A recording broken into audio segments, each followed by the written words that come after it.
Good morning. Thank you for coming. I'm John Tobacco. I'm the host of Liquid Lunch, which is a national news program broadcast on Biz TV. Community activist and a friend of Dan, Keith, and these great men right here who are standing up for our community.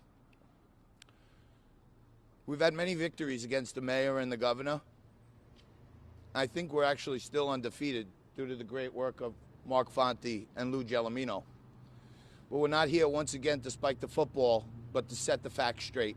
In a time where 75 million people in America are being canceled for believing the big lie, I'm going to tell you about the biggest lie we've ever seen right here in New York City, which I believe is horrible corruption. For those of you who don't know the story, let me give it to you a quick timeline. Then you're going to hear from Mark and Dan and Scott and Keith, the owner. On December 2nd, after a month of harassment, on December 2nd, the goon squad from the New York City Sheriff's Department came down here with bad intentions. Dan Presti was arrested. The cook, the bartender, and even his attorney were given over 40 summonses totaling nearly $100,000. The next day, New York State Senator Andrew Lanza came here to try to help the cause. And when he tried to enter the building, the New York City Sheriff's Department nearly put him in handcuffs. You can see that there. On December 4th, the next day, the New York City Sheriff's Department conducted an undercover sting operation where they surrounded the bar in unmarked cars and actually sent undercover agents inside. On December 5th, 1/5 of the New York City Sheriff's Department came here on the orders of Bill DeBlasio or Andrew Cuomo, carried out by their messenger, the New York City Sheriff. They came here once again to arrest Danny Presti for trying to feed his family and serve a burger and a beer. On December 6th, just after midnight it happened, Danny was arrested, not here, where he had surrendered peacefully 2 days before, 2 blocks away in the dark of night by men dressed in black in a political ambush. The guy speaking up was just a little too much for our leaders here. And the way you turn their peers against them is you paint them as a violent criminal willing to hurt police officers. Between December 7th and December 10th, Danny lost his regular day job after he and Keith losing their bar and facing hundreds of thousands of dollars of fines and reputational risk. We stood up here a month ago, and Danny Presti said to you, I did nothing wrong. I told you my dad was a cop, and I've been a supporter of law enforcement, and if I thought he did anything wrong, I wouldn't be standing here. It's emotional because it's a scary America right now where governors and mayors are locking up small businessmen. It's a scary America where small businesses don't get any federal help. The only presidential authority we see is from Dave Portnoy from Barstool Sports. He's done more for small businesses in this country than anyone in the White House or in the Capitol, quite frankly. What happens next? On December 30th, the 40 summonses were all dismissed. On January 22nd, all the criminal charges brought on the night of the takedown were also dismissed. So after a month and a half of harassment, intimidation, arrests, fines, it turns out Danny wasn't violating any law at all because everything that was issued has been dismissed. This is a failure of leadership. Mark Fonte is now going to talk to you about the big lie. And the big lie was, even after the takedown didn't work out quite as planned, the New York City Sheriff went on the record and said there was an injured officer with 2 broken legs. And now, thanks to Brady material during the grand jury proceedings, we know that the sheriff flat out lied and quite possibly broke the law. So without further ado, Mark Fonte.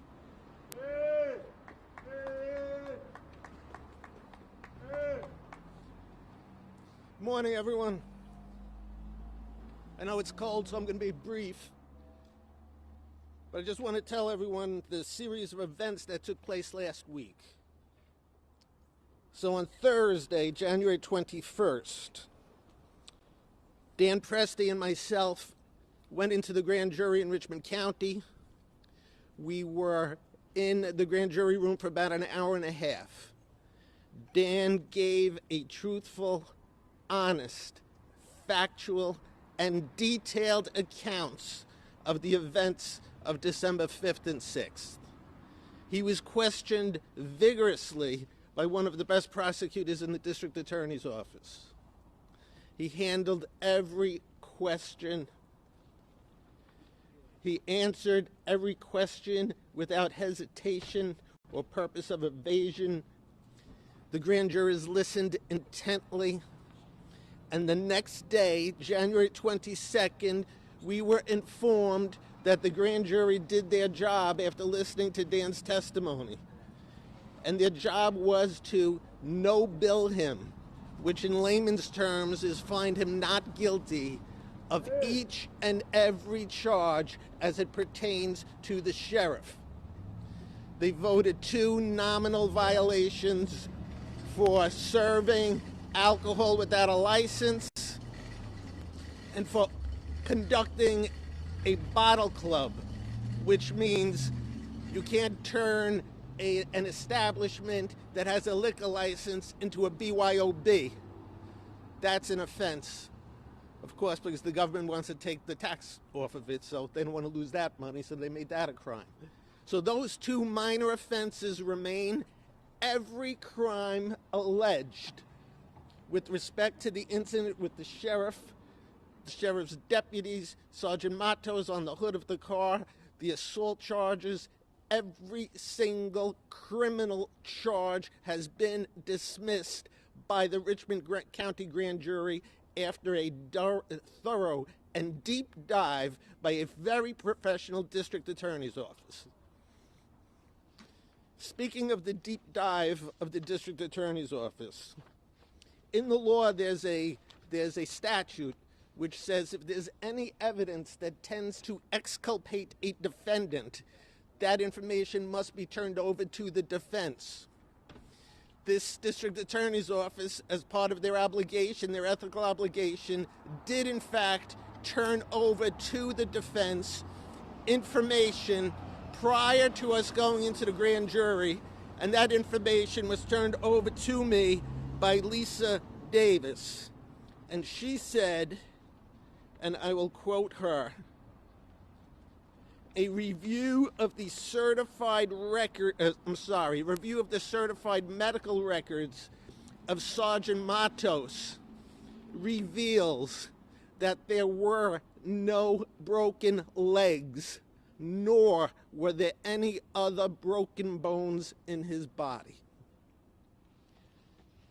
That's a credit to the district attorney's office for giving us that information, that truthful information from certified medical records. It's a discredit to the sheriff who lied about it. Hello. So we have to ask ourselves, how did we get here? At the outset of this pandemic, Danny and Keith set Max up as an autonomous zone, basically saying that they don't abide by these strict government overreach and arbitrary rules. Their position gained support. It gained a groundswell of support from Staten Islanders. It gained national support. It drove up the cause. It drove up the revenue, the GoFundMe, and it drove up sympathy, not only for Max, but it drove up sympathy for all small businesses, namely restaurants. We had control of the narrative. We were on the offensive. The city, the governor, the sheriff's department were on the defensive. So what did they do? They tried to flip the script. They came in some type of a black ops operation on the night of December 5th with probably a quarter of the sheriff's department force and ambushed Danny on a quiet, desolate, dark street after midnight. For what? For serving a hamburger and a beer? They came after him. They chased him. They called out, "Hey, Presti." They violated every proper protocol of law enforcement. Their lack of training was on full display. Their incompetence was astounding.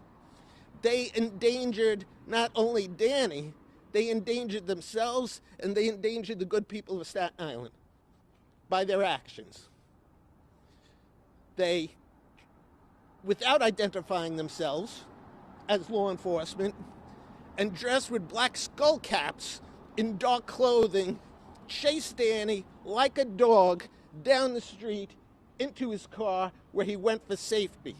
Still not knowing that they were sheriff's officers or law enforcement, he took off. He did not know they were law enforcement until the time the car was stopped and he was pulled out.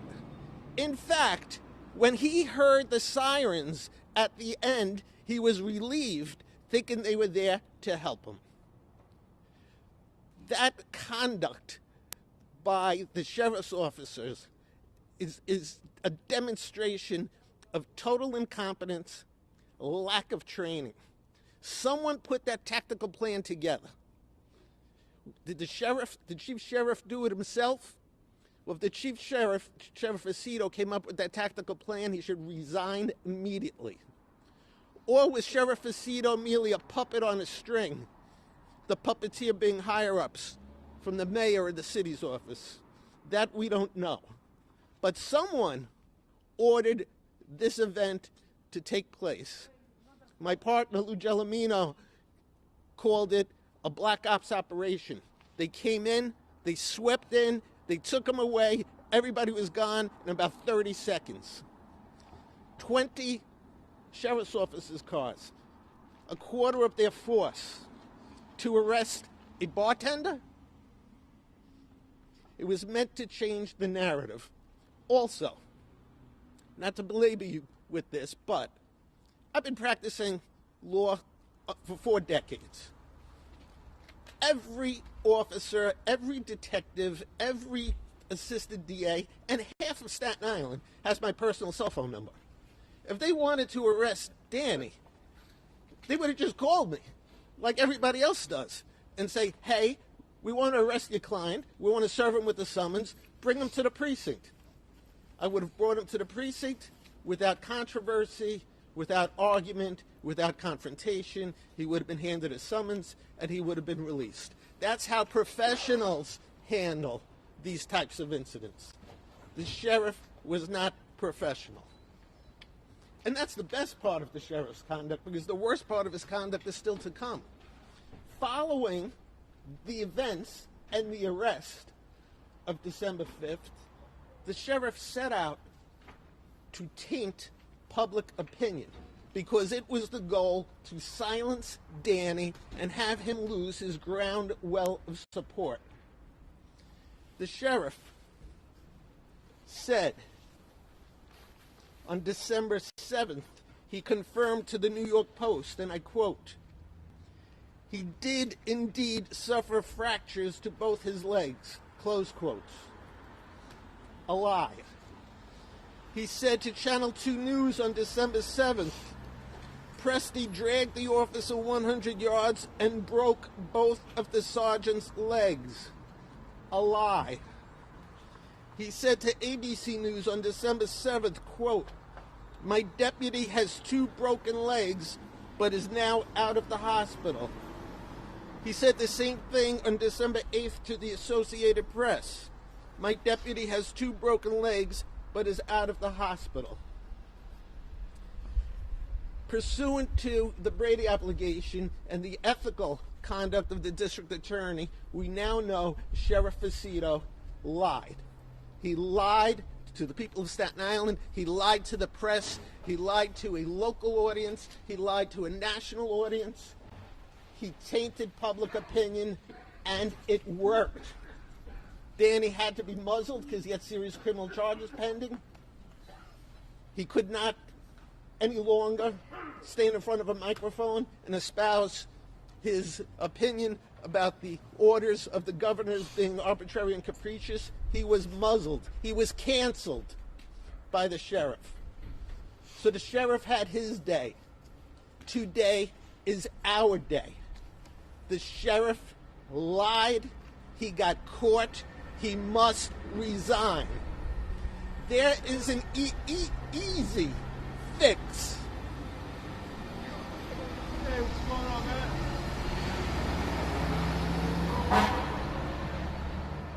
There's an easy fix to the problem with the sheriff's office. I remind you, these are process servers who got thrown into pandemic enforcement when the NYPD, the true professionals, and Dermot Shea, a true leader, decided we're not going to get involved in pandemic enforcement. So in come the process service now acting as law enforcement with little or no training. And I don't want to, we're in a back the blue society here. I have law enforcement in my family. I'm a former prosecutor, a former special prosecutor, a professor of criminal justice, and I've been involved in the criminal justice system for 40 years. So I take no pleasure casting aspersions on law enforcement. But I have to tell you, this is not law enforcement. Every sheriff's officer is someone's son or daughter. They deserve proper training for their own safety, for the safety of people like Danny, and for the safety of the citizens of New York City. The fact that they don't get their proper training and that these sons and daughters wind up in harm's way conducting law enforcement activity without the proper training, without the proper leadership, sits right on the lap of the city, of the mayor, of the mayor's office. Because if one of these sheriff's officers gets seriously hurt, or a Staten Islander gets seriously hurt, or someone in Danny's position gets seriously hurt, that blood is on the lap of the mayor. There's an easy fix. Sheriff Faceto resigns immediately. He should, as part of his resignation announcement, apologize. Apologize. Not just to Danny Presti, but to the people of Staten Island who he lied to. You should also apologize to all of you in the press and the media who he lied to. That's the first step. Second, you get a professional from the NYPD and put that professional in charge of the sheriff's department. The New York City Police Department is the most professional law enforcement agency in the country, in the world, maybe even in the history of the world. The Sheriff's Department is the opposite. They're the antithesis of the NYPD. Faceto resigns and apologizes and resigns. NYPD takes control of the Sheriff's Department. The NYPD institutes a training program for these officers for everyone's safety. And before I stop talking, because I know it's cold out here, I just want to thank a few people. People have been reaching out to me for what I did for Danny Presti, but I could not do it alone. I want to thank my partner, Lou Gelomino, who's not with us today. I want to thank John Tobacco for keeping this in the news. I want to thank Keith and Danny, obviously. My dear friend and client, Scott Lebedo. I want to give a shout out to Nicole Maliatakis, who's always with us at these events, Andy Lanza. So everybody's on this team deserves this day. But out of everyone, no one was in jeopardy of going to prison for a lengthy period of time based upon the incompetence and lies of the sheriff like Danny was. So it's my pleasure now to introduce to you Danny Presti. Yeah. Hands off, Dan. Good afternoon, everyone. It's been a long month and a half, and it honestly feels good to finally be able to speak and have a voice again. The last time I was in front of Max Public House in front of a camera and being able to speak to people, I mentioned that when the facts come out, you'll see that I did nothing wrong. And that's exactly the truth that came out. In no way would I ever intentionally harm anybody in law enforcement. What happened that night, and it is now, the facts did come out, was I was chased down in the middle of the night on a dark street by people who did not identify themselves. And it happened for one specific reason, and that was to silence me. And now, even though I'm able to speak, there's a lot of people that are telling me, you should kind of take this as a victory and just lay low and not say anything. And I'm standing here before you, and I want the entire country to hear this, is that I will not be silent. Because this is not the time to be silent. There is still much to do, and there's still a lot that I'm going to talk about, and I will hold people accountable for what's going on. What the sheriff did, Sheriff Facito, sending out these sheriffs and putting his own deputies in harm's way with the lack of training and the lack of leadership, he needs to be held accountable, and he has to respond to why this happened and why those deputies were sent out against me. We have rights and we have liberties. We have rights and we have liberties, and they're being stripped away from us. Not only does the sheriff of New York City have to be held accountable and responsible for what happened, the mayor and the governor do as well. These people are supposed to take care of us, and they are supposed to be there for us. They are put in a position of power, and they are failing us in almost every way. The mayor is destroying the city, and the governor is now backtracking and saying that we have to open businesses before there's no businesses left to open. This is what we've been saying now for almost an entire year. We need to be able to provide for our families, and we need to be able to open. And this man and the rest of the governors in this country do not get to act like kings, and they do not get to make law. These are not laws. These are mandates. And we still will fight these mandates until they allow us to get our livelihoods back. These governors and these mayors have not only stripped people of their livelihoods, but they were responsible for the deaths. And they get to go up there in front of news cameras and write books about leadership qualities, and they are the furthest thing from leaders. And I'll tell you what, leaders that have nobody following behind them are just taking a walk. And the governor and the mayor at this point should walk themselves right out of this city and state, because they are doing the furthest from protecting us and doing right by us. So I'm here to tell you right now that I will not be silent. And everybody who has a voice, we need to speak and we need to be heard. So we have a lot of work to do. That being said, I want to introduce someone who is not only one of the best people that I met, he's a patriot, he's a great artist, and I am very proud to call this man a friend. He had more to lose than anybody else by sticking by me when a ton of people turned their back and said, we don't support this man anymore. And you know what? This man stood not just behind me, but next to me. So I will take questions later, but I do want to introduce Scott Lebedo. Hey, Scott. Hey. How's it going?